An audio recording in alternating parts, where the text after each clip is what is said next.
Uh, on the way home from work, or to work, or whatnot, and on the way here even, me and Sherry, we tend to listen to audiobooks some, but a lot of NPR just because it's easier for me to stay awake than when I'm listening to music.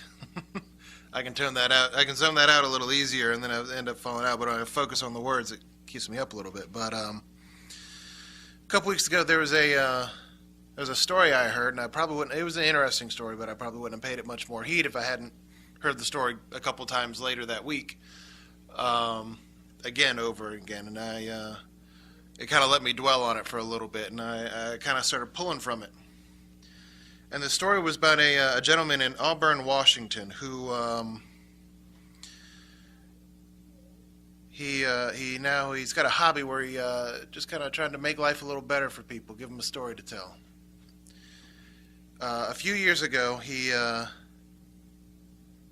his wife died, and he says in some respect, probably to fill the void a little bit, he dove into his hobbies a little bit more, and then at one point decided to shell out a little bit more money to make a purchase into it. And now this is part of his hobby, is that he goes out when he's got nothing to do on his plate, into public, just doing his normal errands and stuff like that, dressed as Superman. And most people that see him, they start to laugh. They're like, what is this guy doing? Mark Wyzenbeek, for reference, but his name. But it's for him, it's kind of a neat moment, because he'll be out there filling gas in his car, and he'll hear people in the car going like, "Look, kids, it's Superman," and then they'll honk and try to wave at him. And the thing is, until you complete that circle, until you look at him, he says, it's not. They'll keep waving and honking. It's not there yet. But once you've made that connection and you see the smile on their faces, he goes, you've made that connection with them, and they've got that story to tell. They're like, man, we saw Superman at the gas station filling up his whatever he was driving. He said it in the interview, but I can't remember. I kind of had to start drawing from some of the stuff he was talking about, his hobby of just going out dressed as Superman for no other reason than to just put a smile on someone's face. And one thing was authenticity. He talked about the fact that he had to put a lot of work into his suit. The first suit that he bought, the big chunk of money that he shelled out, was that he bought one of the original suits that was actually used on one of the TV programs, the Superboy TV program. And he's tried it on like once, but after that he actually started sewing his own suits. And part of the interview he talks about, he's like, look here in the yellow where you see all the hem is hidden except for at this point in X, Y, and Z. And he starts kind of covering these points, and he talks about the authenticity of the suit when he puts it on. Because he said, you can go to your office party dressed up in, one of the Party City Superman suits, and it works for that. But he goes, for this right here, I mean, if you're just the guy walking around in Superman pajamas, then you're a joke.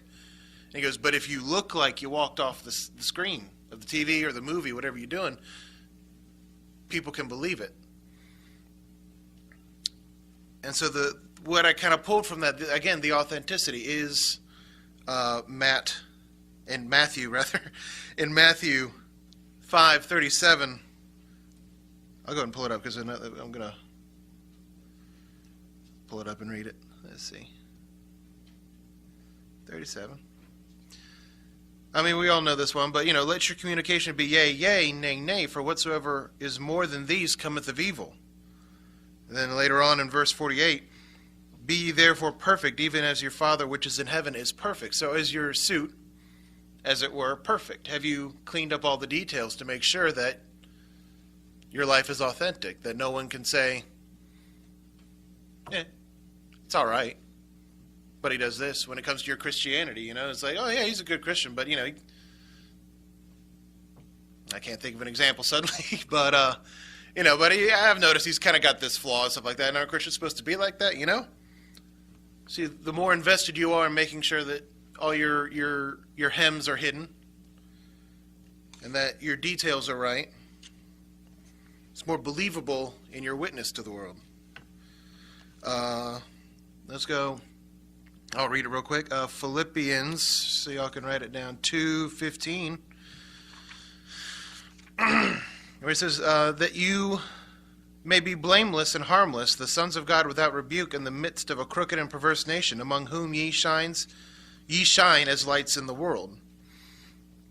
And there's that difference, the fact that our Christianity, our details, our authenticity, and the next point, our sincerity, is what makes us different from the rest of the world. Back to Mr. Wyzenbeek, he has to believe when he goes out there that people are into the suit. The interviewer goes out with him one night, and he's like, it's a Monday night, I don't know if too many people are going to be out, but they go to this sports bar with a lot of pool tables. And he goes out, he's in the suit already, he sits in the car when he gets in, and they head out to this bar, and of course, people are kind of looking and laughing a little bit, but then eventually someone always comes up and they want to make a joke about the suit, and they're just like, who's this guy in the Superman suit? What's going on?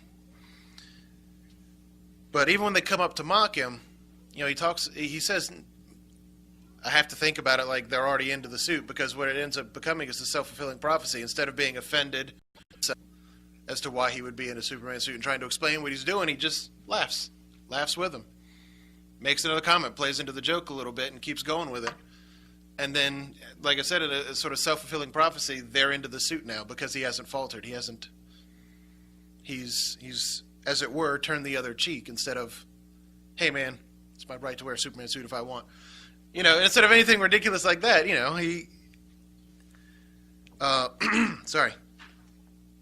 He does that. So, in that point of sincerity, do you believe what we're preaching, what we're up here talking about, what we're trying to witness to other people? Do you believe in it?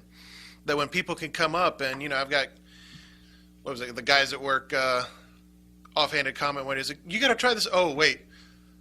Because there was a calamari dish and he went, oh man, Old Testament, hold you back. Lines like that. And it's like my life is somehow less whole because I haven't eaten squid.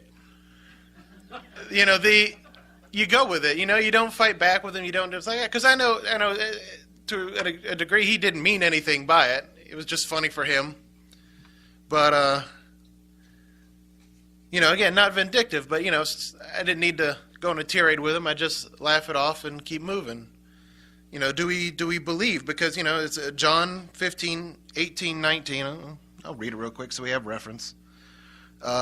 We all know it, but I'll go ahead and read it so we know it. And so it's fresh. I hit 5, not 15. Give me a moment, I'm sorry. Technical difficulties. If the world hates you, you know that it hated me before it hated you. If you were of the world would love his own, but because you are not of the world, but I have chosen you out of the world, therefore the world hateth you. These guys come up and they want to make fun of him for his Superman suit. But he's given himself to kind of pull from 1 Timothy 4:15. I won't read it, but the word they use there is holy. Give yourself wholly unto it when you're working on it. That, for that moment where he doesn't get fazed, he believes in it, and he knows it's true. When they come to mock him, just like we should believe when people come to mock us or challenge us, we believe in it. And for that moment when they realize that it's true, that it's sincere, that we believe it, and that we're living it, they kind of have to recognize it. And for that moment where they have to recognize that to flip verse 19 there in John 15, we've pulled them into ours now. Pulled them into our world, that they can believe it and see it a little bit. Where now they believe in the suit because someone out there, people like to talk about I don't like religion because of how many hypocrites are out there and stuff like that. Well, shouldn't hate God because his followers are, messing up. Just like you necessarily shouldn't hate America because the people in it are messing up. Or anything, I hate this company because these guys are backhanded. Well, they're still just making subs. It's Subway, oh well. Can't hate it because one guy in there messed up. Tangenting a little bit, I apologize. But, he, and it's all the time, and again, on the idea of sincerity, letting it be out there, he actually has, like I said, he's made several of his own Superman suits, but he also purchased one of a larger purchase, one of the actual suits that George Clooney wore as he was Batman in one of the Batman movies, Batman and Robin, which was made out of foam rubber, which he will wear that one instead of the Superman suit during the winter because it's cold and he doesn't want to cover up the suit with a jacket because it's made out of that rubber foam, so it's warmer and stuff like that. So he don't want to put, as it were, real quick, a light over his or a basket over his light. He doesn't want to cover it up. He wants to be able to walk out there and just be what he is, and not cover it up because it's more convenient to have covered it up in this situation when it's cold. But at the end of the day, what's the benefit to it at the end of the day? Like I said, he does this because people smile. They have a story to tell. There's one when the guy first met him, before he even knew this was a story to actually interview the guy about. He was on a plane ride. I think back into Washington, the interviewer rather. He was heading up into Washington. He was on a plane ride, and he saw the guy in the Superman suit. Kind of had to wonder if there was a convention this guy had just left or something in a hurry. But and apparently got a stir because the co-pilot, I think, actually came over the loudspeakers before they left and had an announcement for the man in the Superman suit. You had left, the hotel called and said you left your Pokemon pajamas in his hotel room. And again, people wanted to make fun of him for the thing, but he says, that pilot, regardless of whether or not he was, he didn't see the suit, he was way up front, but he's still got a story to tell. I'm going to pull up Mark 1 while I'm building up to this point. So did the people who interacted with Jesus, though. The idea there is he's trying to make life a little better for the people around him, just to make them smile, to give them a story to tell. And in Mark 1, let me find it, because I don't have the verse written down. Where is it? Bear with me, I'm sorry.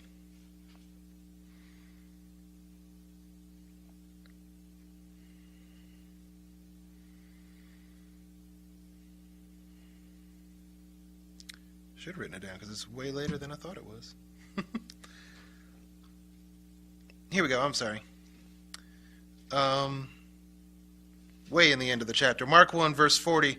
And there came a leper to him, beseeching him, and kneeling down to him, and saying unto him, If thou wilt, thou canst make me clean.